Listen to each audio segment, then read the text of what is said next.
নায়ক রাজ রাজ্জাক বাংলা সিনেমার সোনালী দিনের ইতিহাসের সাথে আষ্টেপৃষ্ঠে জড়িয়ে থাকা অনন্য এক নাম। বাংলা সিনেপ্রেমীদের হৃদয়ে যিনি মিশে আছেন সুনিপুণ অভিনয় নৈপুণ্যে। বেঁচে থাকলে আজ জীবনের ৮৩তম বছর পার করতেন তিনি। তার জন্মদিনে শোবিজ টুনাইট তাকে স্মরণ করেছে শ্রদ্ধা এবং ভালোবাসায়। রূপালী পর্দায় নায়ক আছে মহানায়ক, তবে নায়করাজ একজনই। অভিনয়, অভিব্যক্তি কিংবা স্টাইল সবকিছুতেই অনন্য এক অবস্থানে নায়করাজ রাজ্জাক। রূপালী পর্দার বন্ডেল গল্পের শুরু ১৯৬৬ সালে ১৩ নম্বর ফেকু ওয়াস্তাগার লেন সিনেমায় ছোট্ট একটি চরিত্রে অভিনয় করে তার অভিষেক বাংলাদেশি সিনেমায়। তবে জহির রায়হানের বেহুলা সিনেমায় কেন্দ্রীয় চরিত্রে অভিনয় করে গড়েন অন্য এক ইতিহাস। ৬০-এর দশকের শেষের দিকে এবং ৭০-এর দশকেও তিনি হয়ে ওঠেন বাংলা সিনেমার প্রাণপুরুষ।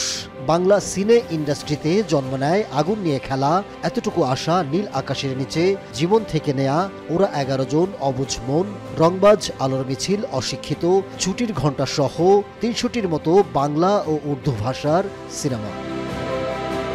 অভিনয়ের পাশাপাশি করেছেন সিনেমা নির্মাণ। অর্জনের খাতায় রয়েছে স্বাধীনতা পুরস্কার, ৫ বার জাতীয় চলচ্চিত্র পুরস্কার, আজীবন সম্মাননা পুরস্কার সহ আরও অনেক পুরস্কার আর দর্শকের অকৃত্রিম ভালোবাসা।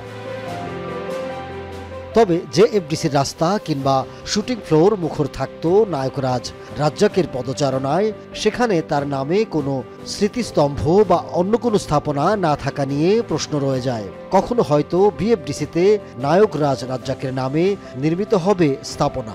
ভক্ত আর শুভাকাঙ্ক্ষীরা তার জন্ম কিংবা মৃত্যুদিনে সেখানে নীরবে দাঁড়াবে মুহূর্তের জন্য, রচনা করবে ভালোবাসা কিংবা শ্রদ্ধার অগণিত মুহূর্ত। ২০১৭ সালে রূপালী পর্দার নায়করাজ ছেড়ে যান রূপালী পর্দার মায়া। মৃত্যু নামক শব্দে পতন হয় এক নক্ষত্রের। তবে তার জীবন গল্পের শুরু ১৯৪২ সালের আজকের এই দিনে। তার জন্মদিনে শোবিজ টুনাইট তাকে জানাচ্ছে শুভেচ্ছা আর নিখাদ ভালোবাসা। শুভ জন্মদিন নায়করাজ রাজ্জাক। Ahmed Taukir, showbiz tonight.